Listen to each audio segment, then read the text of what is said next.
नमस्कार, मैं रिंका रानी जिला पठानकोट से सभी अधिकारीगण अपने अध्यापक साथियों तथा प्यारे विद्यार्थियों का हार्दिक अभिनंदन करती हूँ।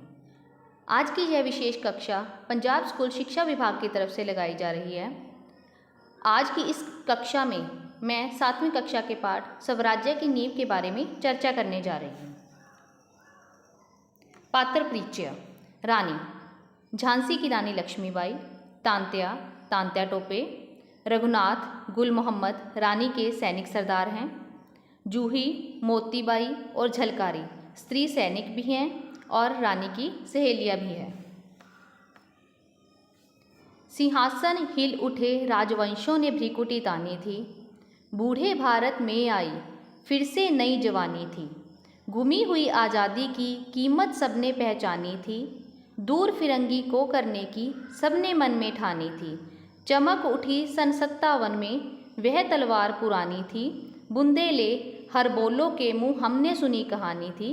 खूब लड़ी मर्दानी वो तो झांसी वाली रानी थी, खूब लड़ी मर्दानी वो तो झांसी वाली रानी थी। बच्चों, प्रस्तुत एकांकी प्रथम स्वतंत्रता संग्राम पर आधारित है। इसमें झांसी की रानी लक्ष्मीबाई की गाथा है। इन्होंने स्वराज्य की नींव रखी। वीरांगना लक्ष्मीबाई एक साहसी, कर्मपरायण, देश प्रेमी नारी थी। उसने अंग्रेजों की नींद हराम कर दी थी। उसने यह सिद्ध कर दिया था कि आवश्यकता पड़ने पर अबला भी सबला बन सकती है। अंग्रेज झांसी, ग्वालियर, कालकी आदि राज्यों को हस्तगत कर लेना चाहते थे। रानी लक्ष्मीबाई ने उनका डटकर विरोध किया। राज्य में ऊंच नीच, छुआछूत की भावनाओं को मिटाया। उसने सेवा, तपस्या और बलिदान से स्वराज्य को प्राप्त करने का हर संभव प्रयास किया। स्वराज्य की नींव। सन 1857 में अंग्रेजों की फूट डालो और राज्य करो की नीति सफल हो रही थी। अंग्रेज किसी न किसी विधि से भारत के राज्यों को हस्तगत कर लेना चाहते थे। झांसी में भी वह अपना अधिकार जमाना चाहते थे। उन्होंने रानी के गोद लिए पुत्र को उत्तराधिकारी मानने से इनकार कर दिया। रानी अपने सभासदों के बीच में विचार विमर्श कर रही थी। इतने में जूही का प्रवेश होता है। जूही महारानी को समाचार सुनाती है कि अंग्रेजों ने झांसी को अपने अधिकार में लेने की प्रक्रिया शुरू कर दी है और बताती है कि सुनने में आया है रानी को 5000 रुपये पेंशन दी जाएगी। यह सुनकर रानी गुस्से में आ जाती है और कहती है उन्होंने शेरनी के मुंह में हाथ डालने की कोशिश की है, उन्हें उनके अंजाम तक पहुंचाना ही होगा। गोरे उस समय ताकत में थे, इसलिए रघुनाथ रानी को धीरज रखने की बात कहता है। रानी जूही और मोतीबाई को गुप्तचर बनाकर अंग्रेज सिपाहियों से जानकारी हासिल करने की आज्ञा देती है। मोतीबाई रानी को समाचार सुनाती है कि अंग्रेज प्रजा पर अत्याचार कर रहे हैं। प्रजा स्वराज्य चाहती है। वीर वीरांगनाओं की भुजाएं अंग्रेजों से युद्ध के लिए फड़फड़ा रही हैं। उधर मेरठ और दिल्ली में क्रांति शुरू हो जाती है। बहादुर शाह जफर को सम्राट बना दिया जाता है। विरोधी सैनिक किले में प्रवेश कर जाते हैं। वे अंग्रेजों पर धावा बोल देते हैं। अंग्रेज अपने बाल बच्चों के लिए पनाह मांगते हैं। रानी अंग्रेजों के निरपराध बच्चों और स्त्रियों को महल में पनाह दे देती है। भीषण युद्ध होता है।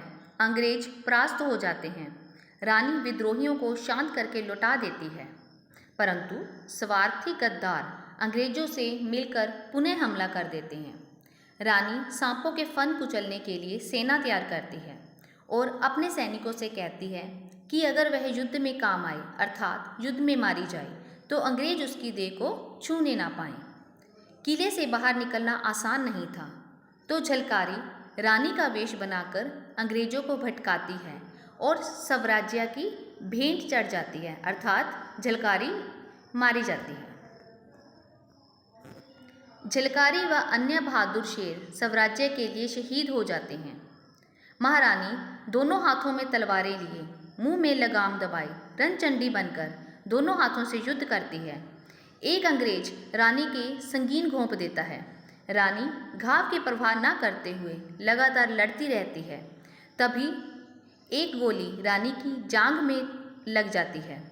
रानी घोड़े से गिरने लगती है। गिरते गिरते वह कहती है, रघु गोरे मेरी देह को छूने ना पाएं।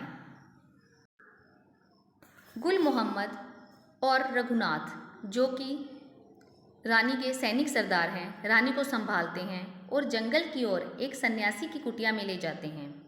साधु स्वराज्य की देवी को शत शत नमन करते हैं और रानी के मुंह में गंगा जल डालते हैं। रानी साधु से पूछती है, बाबा स्वराज्य कब मिलेगा, कैसे मिलेगा?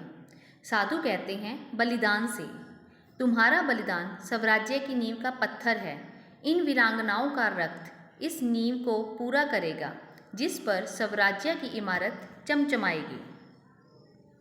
अंधेरा, घोर अंधेरा हो गया। रानी अचेत हो जाती है। बाबा कहते हैं, नहीं नहीं, प्रातः की किरण के साथ क्रांति रूपी सूर्य का उदय होगा, स्वतंत्रता का प्रकाश लेकर।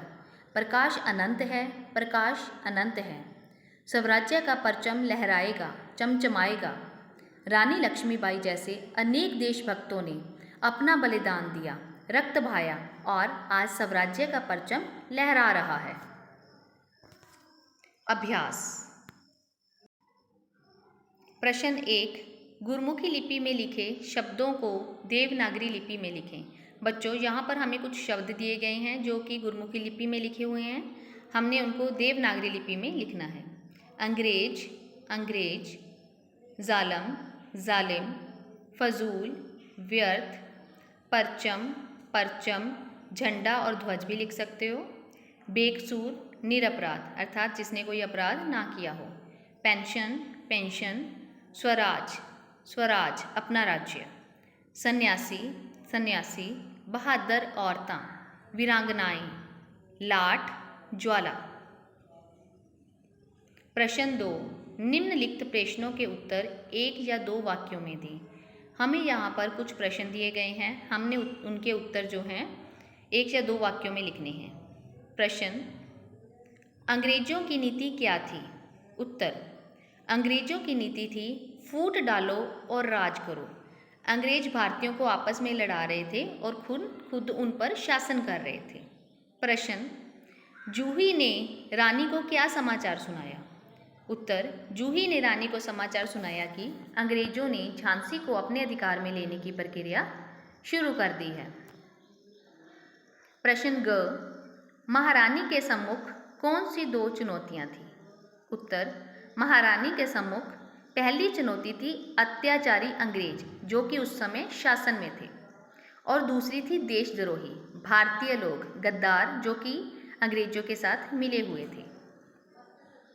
प्रश्न घ, जूही और मोतीबाई क्या कहकर रानी का हौसला बढ़ाती हैं? उत्तर, जूही और मोतीबाई कहती हैं कि वे स्वराज्य के लिए अपना सब कुछ न्यौछावर कर देंगी, कुर्बान कर देंगी। प्रश्न, रघुनाथ के पूछने पर कि आप दुश्मनों के बच्चों को पनाह देंगे, तो रानी क्या उत्तर देती है? उत्तर, रानी उत्तर देती है, हमारा युद्ध अंग्रेजों से है, निरपराध बच्चों और स्त्रियों से नहीं। शरणागत की रक्षा हमारी संस्कृति है। रानी एक ममतामयी माँ भी थी। वह एक औरत थी। वह स्त्रियों और बच्चों को महल में पनाह दे देती है। प्रश्न, पाठ में आस्तीन का सांप किसे कहा गया है? उत्तर, पाठ में आस्तीन का सांप देशद्रोहियों को कहा गया है। वे भारतीय लोग जो रह तो भारत में रहे थे, भारतीय थे, लेकिन वो दुश्मनों के साथ, अंग्रेजों के साथ उस समय मिले हुए थे। प्रश्न, रानी ने अपने सैनिकों से क्या कहा? उत्तर, रानी ने अपने सैनिकों से कहा, जब तक हमारी जान में जान है हम स्वराज्य के लिए लड़ेंगे। हमारा एक एक बहादुर 100 अंग्रेजों पर भारी पड़ रहा है। फिरंगी भयभीत हैं। हाँ, ध्यान रहे अंग्रेज हमारी देह को छूने ना पाए। प्रश्न, झलकारी स्वराज्य के लिए किस प्रकार समर्पण करना चाहती है? उत्तर, झलकारी रानी तथा अन्य सरदारों को सुरक्षित बाहर निकालने के लिए स्वयं रानी का वेश बनाकर अंग्रेजों को भटकाने के लिए तैयार है। वह स्वराज्य के लिए भेंट चढ़ना धन्य समझती है। आगे है प्रश्न, घायल होने पर रानी अपने सिपाहियों से क्या कहती है? उत्तर, घायल होने पर रानी अपने सिपाहियों से कहती है कि अंग्रेज उसकी देह को छूने ना पाएं।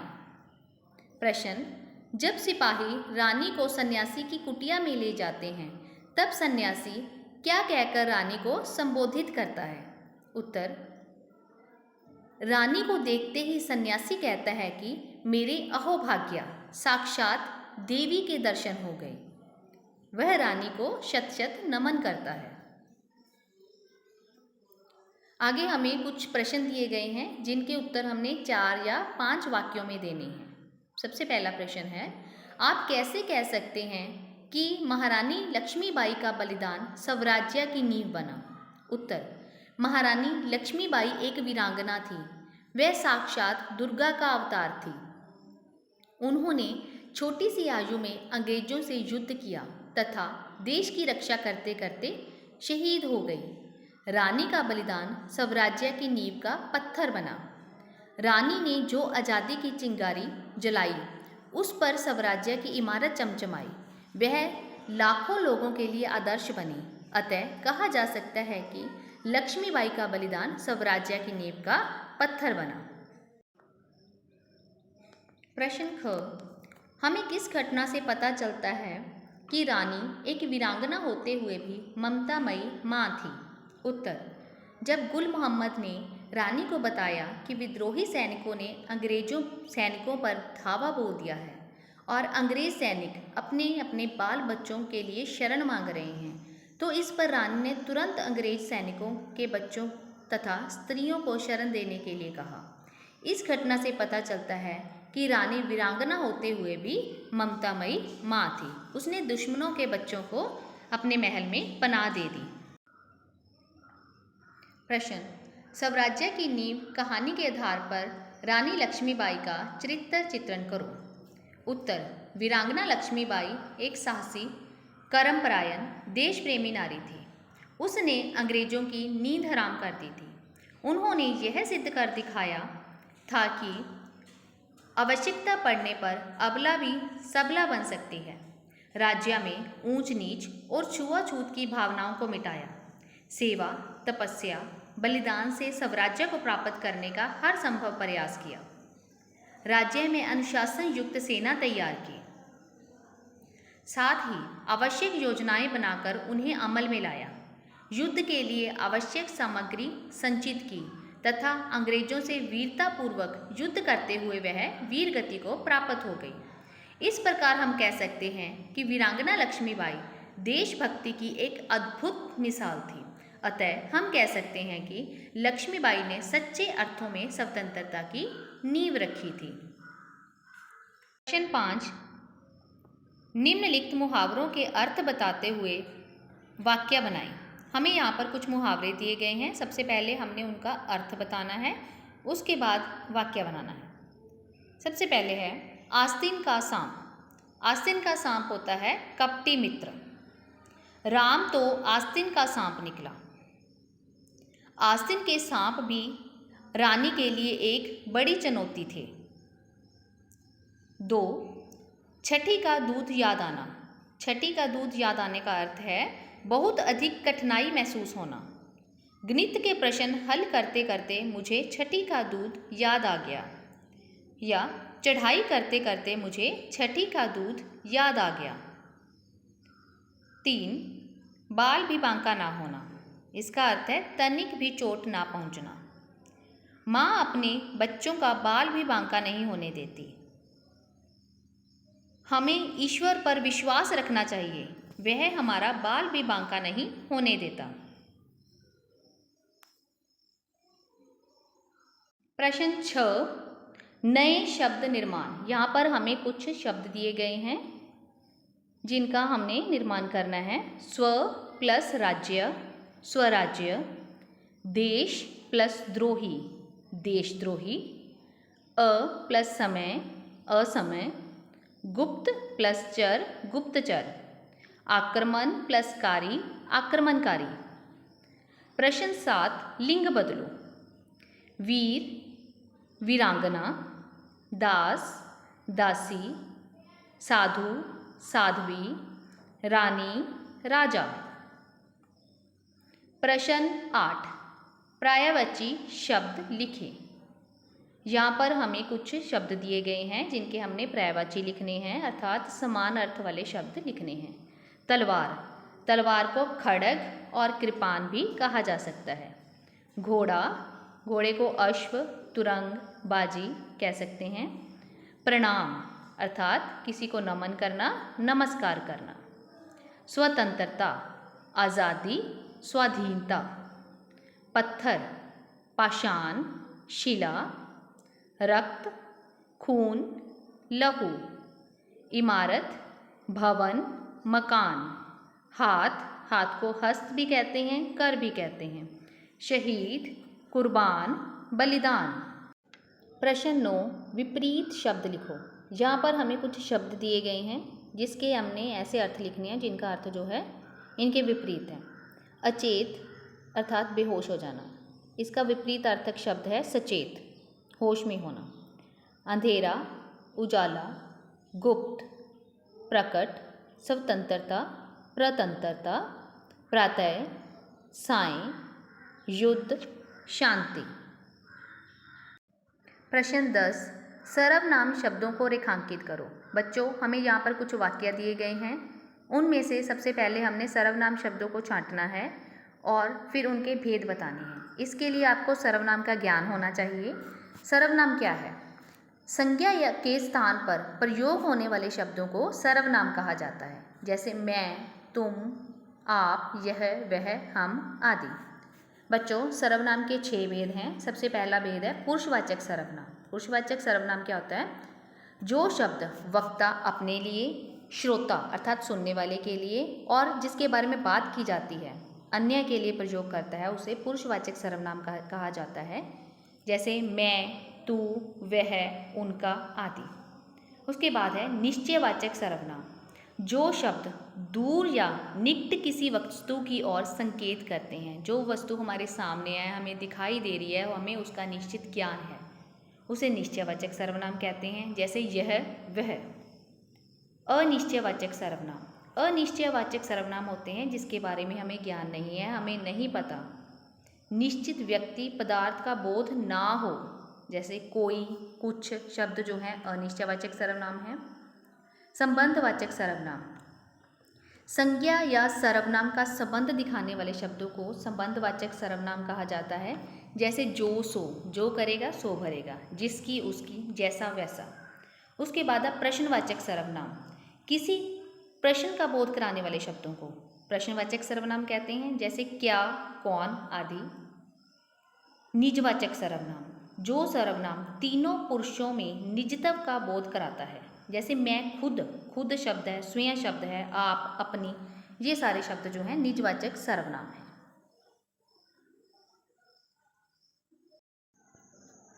सबसे पहले है क, उन्होंने शेरनी के मुंह में हाथ डालने की कोशिश की है। इसमें से सर्वनाम शब्द है उन्होंने। उन्होंने जो है अन्य पुरुषवाचक सर्वनाम है, अन्य पुरुष की यहाँ पे बात हो रही है, जिसके बारे में बात की जा रही है, उन्होंने। ख, मैं पेंशन नहीं लूँगी, यहाँ पे सर्वनाम है मैं, उत्तम पुरुषवाचक सर्वनाम। वक्ता जो है अपने लिए जो शब्द प्रयोग कर रहा है, मैं। ग, आपको 5,000 रुपये पेंशन दी जाएगी। आपको, जिससे बात हो रही है, श्रोता के बारे में आपको शब्द प्रयोग किया गया है। आपको शब्द जो है मध्यम पुरुषवाचक सर्वनाम है। घ, कोई भी बचने नहीं पाए, यहाँ पे कोई सर्वनाम है। कोई जो है अनिश्चयवाचक सर्वनाम है जिसके बारे में हमें ज्ञान नहीं है कि वो कौन है। बेटा कौन है, कौन, यहाँ पे कौन जो है प्रश्नवाचक सर्वनाम है। यह रानी का महल है, यह निश्चयवाचक सर्वनाम, जिसके बारे में हमें पता है, ज्ञात है, हमें दिखाई दे रही है चीज़, निश्चयवाचक सर्वनाम। बच्चों, यहाँ पर हमारे ज्ञान की बढ़ोतरी के लिए कुछ प्रश्न दिए गए हैं। पहला प्रश्न है, जिस प्रकार महारानी लक्ष्मीबाई ने देश के लिए बलिदान दिया, इसी प्रकार अन्य बलिदान होने वाले वीर वीरांगनाओं की सूची बनाओ। उत्तर, मंगल पांडे, तांत्या टोपे, शिवाजी, महाराणा प्रताप, करतार सिंह सराभा, शहीद भगत सिंह, राजगुरु, सुखदेव, चंद्रशेखर आज़ाद, शहीद उधम सिंह आदि। बच्चों, देश को आज़ाद कराने के लिए बहुत से देशभक्तों ने अपने अपने प्राण न्यौछावर किए, फिर जाकर हमें आज़ादी मिल पाई है। अगला प्रश्न है, भारत के प्रथम स्वतंत्रता संग्राम के बारे में जानकारी प्राप्त करो। भारत का प्रथम स्वतंत्रता संग्राम जो कि 1857 ईस्वी में हुआ था। 1857 ईस्वी के विद्रोह को सैनिक विद्रोह और भारतीय स्वतंत्रता संग्राम का नाम दिया गया था। इस विद्रोह के राजनीतिक, सामाजिक, धार्मिक, आर्थिक, सैनिक तथा तत्कालीन कारण माने जाते हैं। मंगल पांडे 1857 के विद्रोह का पहला शहीद हुआ।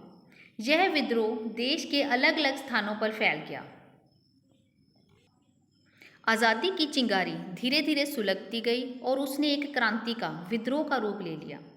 इस विद्रोह के कई कारण थे, जैसे नाना साहेब की पेंशन बंद करना, मुगल बादशाह बहादुर शाह के साथ बुरा व्यवहार करना, लॉर्ड डलहौजी द्वारा लेप्स की नीति अपनाना, जिसके अनुसार अगर कोई शासक निसंतान मर जाता था, अर्थात उसकी कोई अपनी संतान नहीं होती थी, तो उसके गोद लिए पुत्र को उसका उत्तराधिकारी नहीं माना जाता था। अंग्रेज अलग अलग तरीकों से भारत की रियासतों को हस्तगत करना चाहते थे। कई रियासतों को बुरे शासन प्रबंध का दोष लगाकर अंग्रेजी साम्राज्य में मिला लिया जाता था। इसके सामाजिक कारण भी थे, जैसे भारत में उस समय जात पात, छुआछूत, बाल विवाह आदि प्रथाएं चल रही थी। अंग्रेज इसमें दखलंदाजी कर रहे थे। अंग्रेजों की दखलंदाजी भारतीय लोगों को पसंद नहीं आ रही थी। इससे उनकी धार्मिक भावनाओं को ठेस पहुंच रही थी। अंग्रेज जमीन जायदाद, इनाम और ऊंची नौकरियों का लालच देकर भारतीय लोगों को ईसाई धर्म कबूल करवा रहे थे। भारतीय लोगों के साथ बुरा व्यवहार किया जा रहा था। होटल, सिनेमा घर आदि जगहों पर भारतीयों के साथ बुरा व्यवहार किया जाता था। उनके साथ भेदभाव किया जाता था। उन्हें वहाँ पर अंदर आने की अनुमति नहीं दी जाती थी। भारत से कच्चा माल जैसे कपास, पटसन आदि इंग्लैंड में सस्ते दामों में भेजा जाता था और वहाँ से तैयार माल भारत में महंगे दामों पर बेचा जाता था। नौकरियों में भी असमानता की जाती थी। केवल छोटी पदवियों पर ही भारतीयों को नियुक्त किया जाता था। उस समय जमींदारों की भी बुरी हालत थी। भारत से कच्चा माल जैसे कपास, पटसन आदि इंग्लैंड में सस्ते दामों में भेजा जाता था और वहाँ से तैयार माल भारत में महंगे दामों पर बेचा जाता था। नौकरियों में भी असमानता की जाती थी। केवल छोटी पदवियों पर ही भारतीयों को नियुक्त किया जाता था। उस समय जमींदारों की भी बुरी हालत थी। इस युद्ध के जो तत्कालीन कारण माने जाते हैं वो चर्बी वाले कारतूस थे।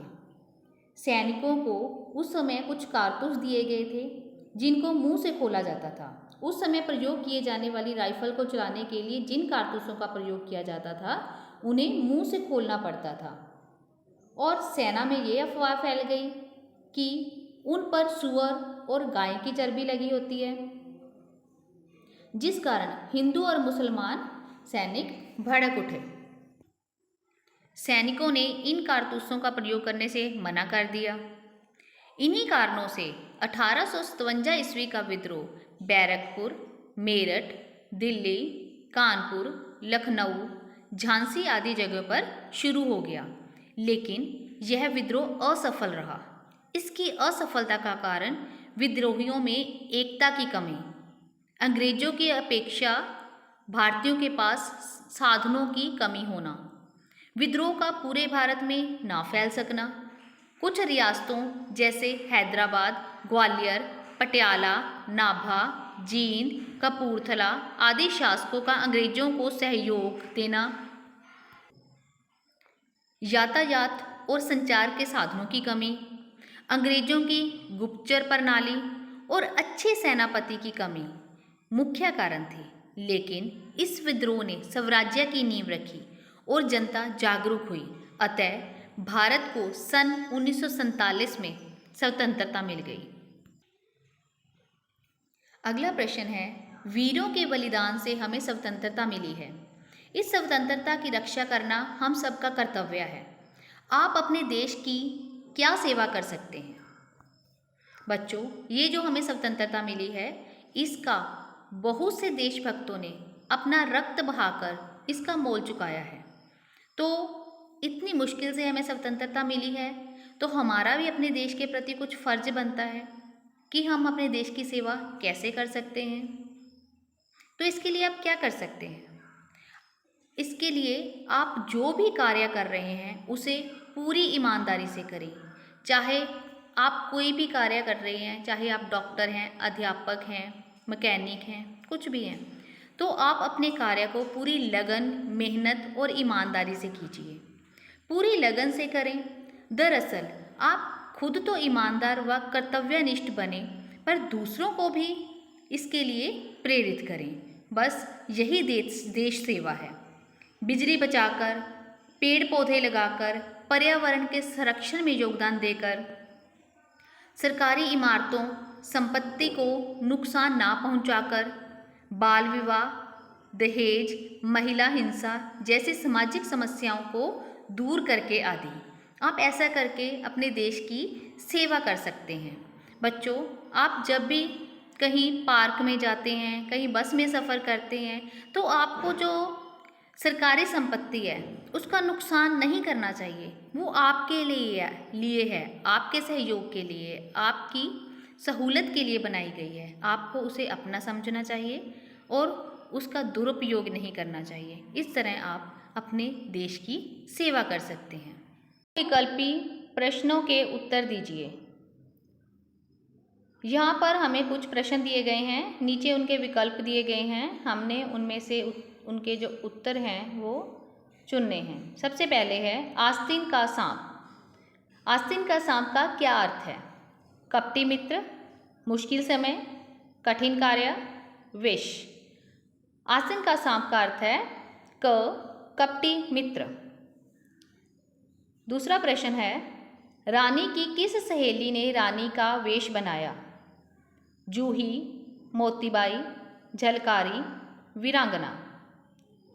इसका सही उत्तर है झलकारी। झलकारी ने रानी का वेश बनाकर रानी को महल से बाहर निकालने में मदद की थी। तीसरा प्रश्न है साधु ने क्या कहकर रानी को संबोधित किया? महारानी, वीरांगना, साक्षात चंडी, स्वराज्य की देवी।